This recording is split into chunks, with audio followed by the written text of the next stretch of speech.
Alhamdulillah wa kafa wa salatu wa salam ala nabina al-Mustafa amma ba'd.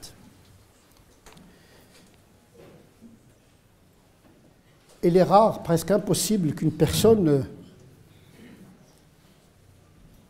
ne projette pas ses jugements de valeur à l'égard des autres. Nous passons tout le temps, à chaque instant, en train de juger les autres. C'est presque un réflexe, plus ou moins conscient. À chaque moment, dès qu'on voit quelqu'un, on est déjà un préjugé sur lui. Sa façon de s'habiller, sa façon de parler, sa façon de marcher, sa couleur,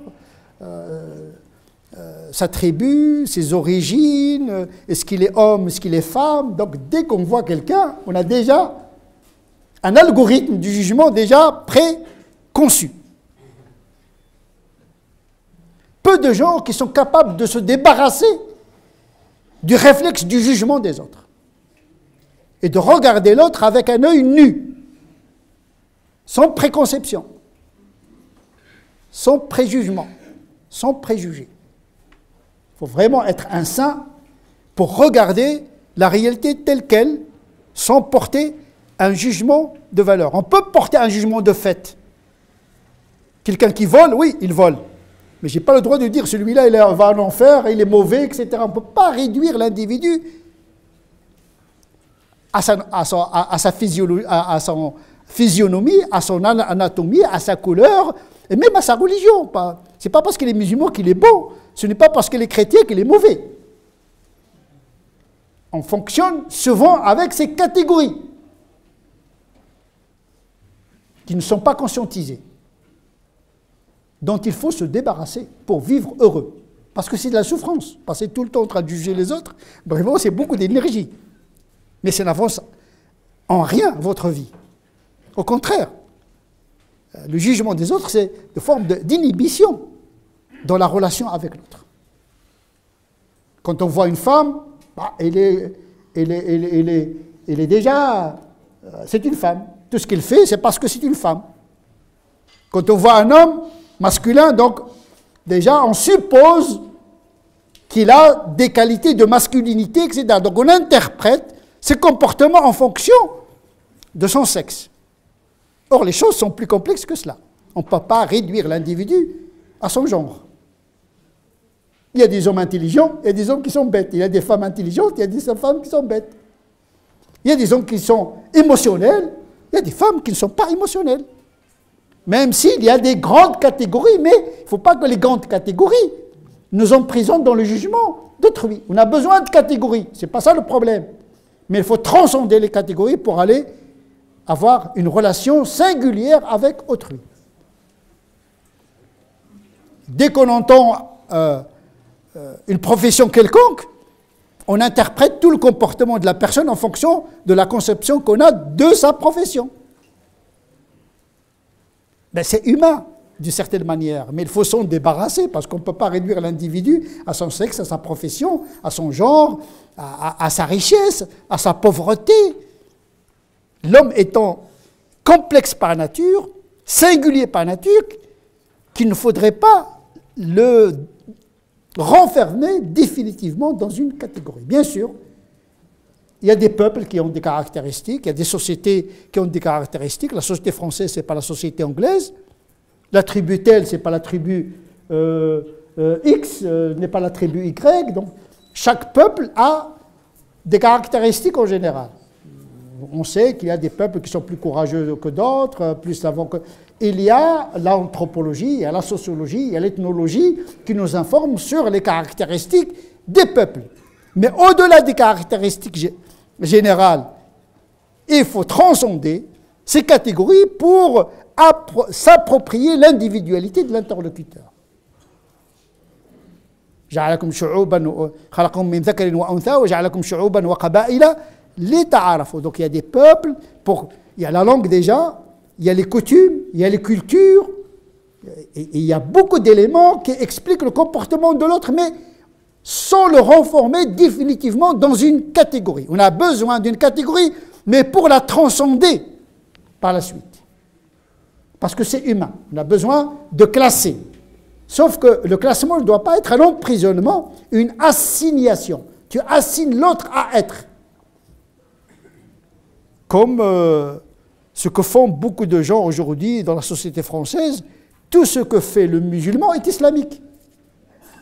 Parce qu'il est supposé obéir à un code coranique, génétique, qui gouverne son comportement. Donc les préjugés sont des deux côtés. Et le musulman, lui, il dit les kofars, c'est une catégorie, donc cette catégorie, il faut la supposer nocive. Il y a le musulman qui est bon, encore faudrait-il montrer que le musulman est bon, et puis l'autre qui n'est pas musulman et qui porte en lui le mal. Ça, c'est un préjugé. Dès que dit kofar, c'est comme une insulte, alors que le Coran utilise le kofar pas dans l'insulte, mais c'est pour qualifier. C'est un jugement de fait, pas un jugement de valeur. C'est Dieu qui va juger les gens, après tout, c'est lui qui va juger. On n'a pas ce rôle de juger le devenir eschatologique des gens après la mort. Ce n'est pas notre rôle. C'est entrer dans un domaine qui est réservé à Dieu seul. C'est pour cette raison que Alam al-Ghaib, le monde invisible, personne ne l'a vu. Donc on ne peut pas préjuger de ce qui va se passer dans le-delà. Tout ce que nous pouvons faire, c'est de juger les faits et ne pas réduire l'acteur à son action. On ne réduit pas le kafir à son kufr, on ne réduit pas le voleur à son vol, le criminel à son crime, parce que l'être humain, il a par essence une dignité. وَلَقَدْ كَرَّمْنَا بَنِي آدَمَ. Donc, nous passons tout le temps à juger les gens à travers des cases, mais parfois ces cases étouffent la perception de l'autre.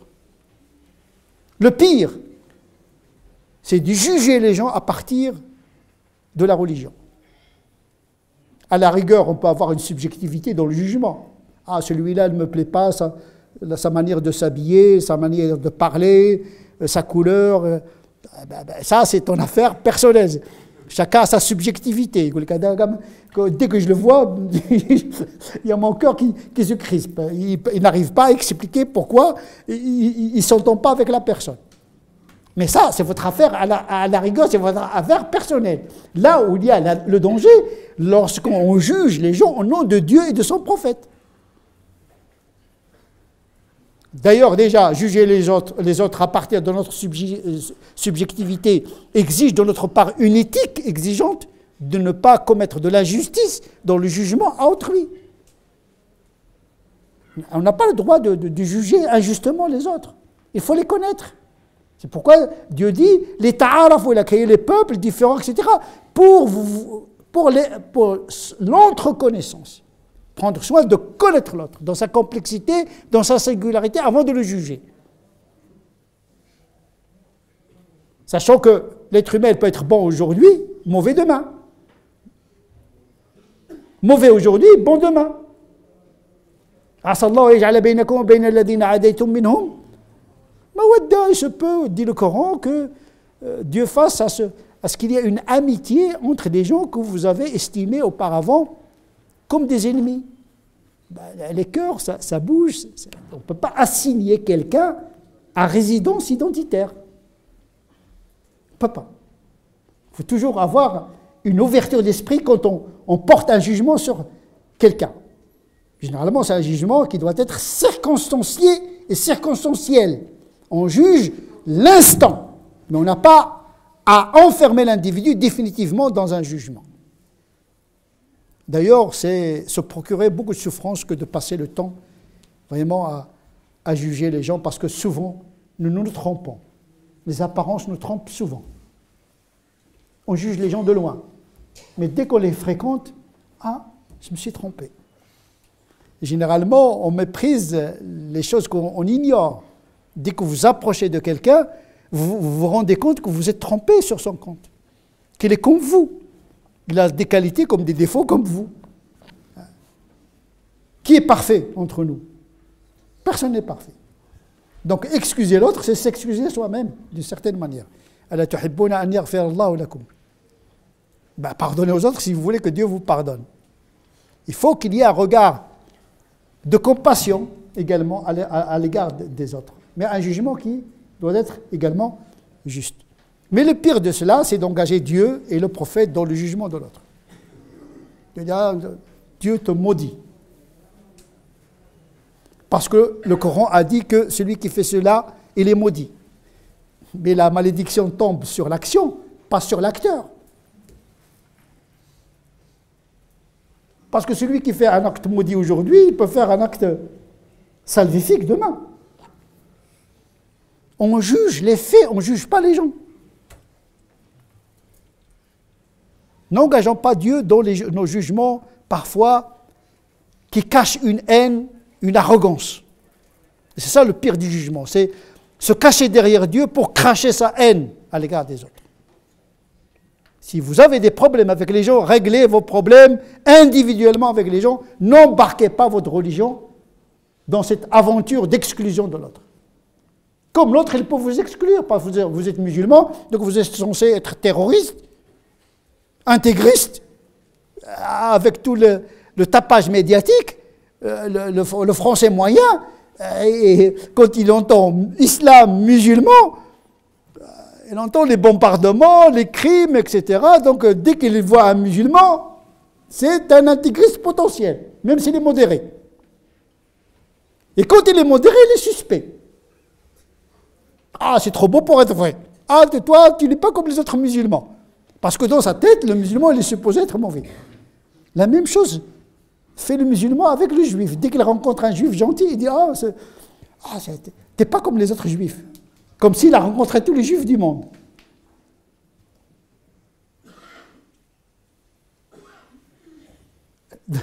Donc il faut aller vers la rencontre de l'autre dans son individualité et sortir des cases. Malheureusement, les musulmans souffrent de ces préjugés, mais les musulmans également pratiquent les préjugés sur les autres. Sur les juifs, les juifs sont maudits. Les enfants d'Israël sont maudits. Pourquoi ? Parce que Dieu les a maudits. Donc si on adhère à ce jugement, donc on peut considérer que Moïse, Jésus, tous les prophètes d'Israël sont maudits, parce qu'ils sont des enfants d'Israël. Alors que le Coran, il dit وَلَقَدْ اخْتَرْنَاهُمْ عَلَى عِلْمٍ عَلَى الْعَالَمِينَ. Dieu les a choisis en connaissance de cause. Donc vous êtes en train de discréditer le Coran. Ah, les chrétiens sont mauvais. Il faut lire tout le Coran, pas un seul verset. Parce qu'il ne s'agit pas de tous les chrétiens. Il ne s'agit pas de tous les juifs. C'est le général signifiant le particulier. Généralement, le Coran, quand il parle des enfants d'Israël, etc., il ne signifie pas toute la population, puisqu'il dit les Soussawa, ils ne sont pas les mêmes. Il y a des bons, il y a des moins bons.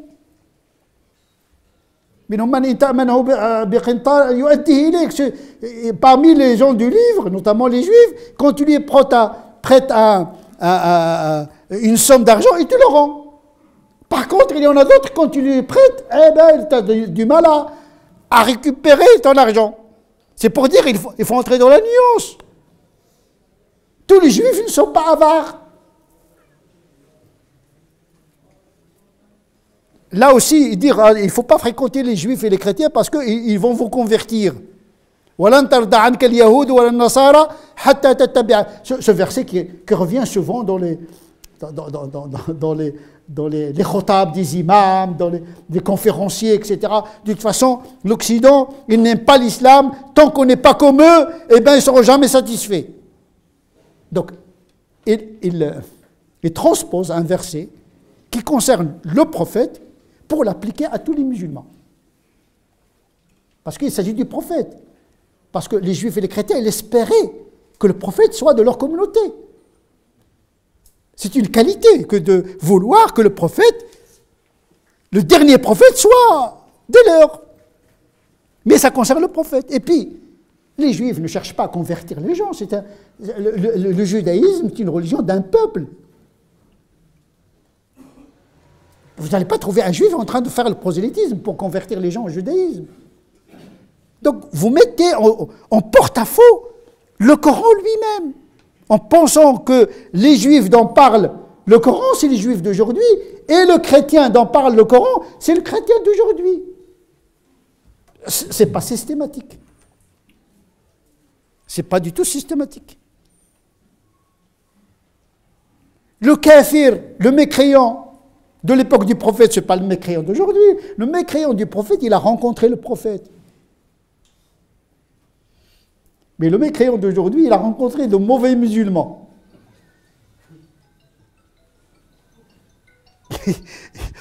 Tu vas dire, tu vas lire le Coran, tu vas te convertir, mais il va lire le Coran, il ne va rien comprendre. Ce n'est pas qu'il refuse la vérité. Mais il n'a pas saisi la vérité, tout simplement. On ne peut pas le considérer comme un mécréant en connaissance de cause, parce que la mécréance, il est de plusieurs niveaux. Il y a le mécréant en connaissance de cause, il y a le mécréant qui est plutôt un incroyant. Il n'a pas trouvé de raison pour croire, parce qu'il n'a pas accès à la vérité. Ce n'est pas qu'il refuse la vérité, mais il n'a pas la chance de la rencontrer. Donc il y a kafir et kafir. Comme il y a musulman, il y a musulman. Donc le pire des préjugés, ce sont les préjugés qu'on projette sur les autres au nom de notre religion. Parce qu'on embarque et on implique Dieu et son prophète et le Coran et la tradition du prophète dans un processus de préjugés qui risque de discréditer la religion. Dire par exemple que les Juifs d'aujourd'hui disent que Uzair est le fils de Dieu, puisque le Coran le dit. وقالت اليهود عزير ابن الله.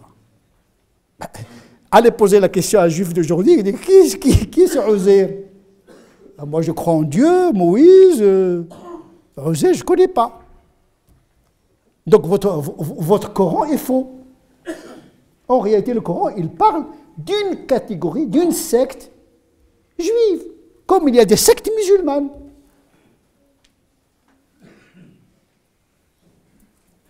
Dire que les chrétiens d'aujourd'hui considèrent que Marie est une déesse parce que Dieu pose la question à Isa, Jésus, en lui disant « Est-ce que c'est toi qui as dit aux gens de vous prendre, toi et ta mère, comme des dieux ?» Les chrétiens disent « Non, nous... on ne croit pas que Marie est une déesse, elle est mère de Dieu, mais n'est pas Dieu. » Il dit, votre Coran, il est à côté. Il est faux. Il est faux. Parce que Marie, pour nous, n'est pas Dieu. Jésus, oui. Mais pas Marie. En réalité, le Coran parle d'une secte chrétienne. Parce que dans le christianisme, c'est comme dans l'islam, il y a beaucoup de tendances. Donc il ne parle pas de tous les chrétiens. Donc les catégories, il faut sortir des catégories et entrer dans la nuance. Le fait de dire que, de toute façon, ce n'est pas la peine de lire la Torah ni l'Évangile parce qu'ils sont falsifiés. Ça aussi, c'est problématique. Donc, pourquoi le Coran les qualifie de Ahlul Kitab, les gens du livre? Il n'a pas dit les gens du faux livre, les gens du livre. Ils ont un statut particulier parce qu'ils ont le livre. La falsification dont il s'agit dans le Coran, c'est une adultération du sens et de la pratique. La même chose qu'on trouve chez les musulmans. Quand le verset ne le plaît pas, il le met de côté. Et quand il veut cracher sa haine, il utilise un verset. C'est Qilab al-Qur'an. Il joue avec le Coran en fonction de l'interlocuteur. Ben c'est la même chose, c'est ça, c'est de cela dont il s'agit. Faites attention de l'adultération du sens et de la mauvaise application du livre. Bien sûr, les Juifs comme les chrétiens, ils disent que dans l'Ancien Testament, il y a des interpolations, il y a des interprétations, etc. Comme chez nous, dans les hadiths du prophète, il y a des hadiths apocryphes, il y a des hadiths mensongers, etc. On trouve la même chose chez nous. Mais tout n'est pas faux. Ce n'est pas parce que dans le Bukhari, il y a des hadiths qui sont problématiques qu'on dit que tout le Bukhari il est falsifié. Ben, on peut dire la même chose. Mais faites attention quand vous dites l'évangile il est falsifié. Et si c'était falsifié, pourquoi le Coran demande aux chrétiens d'appliquer les lois de l'évangile. Que les gens de l'évangile appliquent ce que Dieu a révélé dans l'évangile. Ben, si l'évangile est entièrement falsifié, pourquoi Dieu va demander aux chrétiens de respecter ce qu'il y a dans l'évangile? Bima anzalallahu fi, l'évangile. Mais quel évangile? Celui qui était en leur possession, les évangiles canoniques. Bien sûr, le livre de l'évangile, ce n'est pas comme le Coran, ce n'est pas une dictée divine. Il y a les paroles de Jésus, etc. La preuve, c'est que beaucoup d'exégètes, ils ont introduit dans l'exégèse du Coran des passages de l'Ancien Testament et du Nouveau Testament. Hadithu an bani Israël wa la haraj. Puisque le Coran rapporte les récits des enfants d'Israël. Où est-ce qu'il y a le mal? Tant que cela ne s'oppose pas à la lettre du Coran. Dire que l'évangile est falsifié, c'est mettre en porte-à-faux le verset qui demande aux chrétiens d'appliquer ce que Dieu a révélé dans l'évangile. Si c'était falsifié, le Coran ne l'aurait pas dit. Dans le sens où on l'entend. Aussi, la Torah, disent la Torah, elle est falsifiée. Dans le sens où la lettre de la Torah est falsifiée. Le texte est falsifié, pas son interprétation, le texte est falsifié. Alors que le Coran dit, Dieu dit à son prophète, comment se fait-il que les Juifs viennent demander ton jugement alors qu'ils ont la Torah où il y a la loi de Dieu? Si la Torah est falsifiée, pourquoi Dieu va demander au prophète de renvoyer les Juifs à la Torah pour appliquer la loi de la Torah? Donc il faut faire attention quand on juge les autres comme ça. Ah, les Juifs, c'est comme ça. Ah, il faut faire attention, il ne faut pas tomber dans le ridicule. Si vous tombez sur quelqu'un qui maîtrise le scripture, il va vous mettre en porte-à-faux, il va vous ridiculiser. Soyez dans la nuance. Et pas dans les préjugés gratuits qu'on distribue à droite, à gauche. نسأل الله عز وجل أن يجعلنا من الذين يستمعون القول فيتبعون أحسنه أولئك الذين هداهم الله وأولئك هم أولو الألباب اللهم اهدنا فيمن هديت وعافنا فيمن عافيت وتولنا فيمن توليت وبارك لنا فيما أعطيت وقنا واصرف عنا شر ما قضيت اللهم صل على سيدنا محمد وعلى آل سيدنا محمد كما صليت على سيدنا إبراهيم وعلى آل سيدنا إبراهيم وبارك على سيدنا محمد وعلى آل سيدنا محمد كما باركت على سيدنا إبراهيم وعلى آل سيدنا إبراهيم في العالمين إنك حميد مجيد سبحان ربك رب العزة عما يصفون وسلام على المرسلين والحمد لله رب العالمين.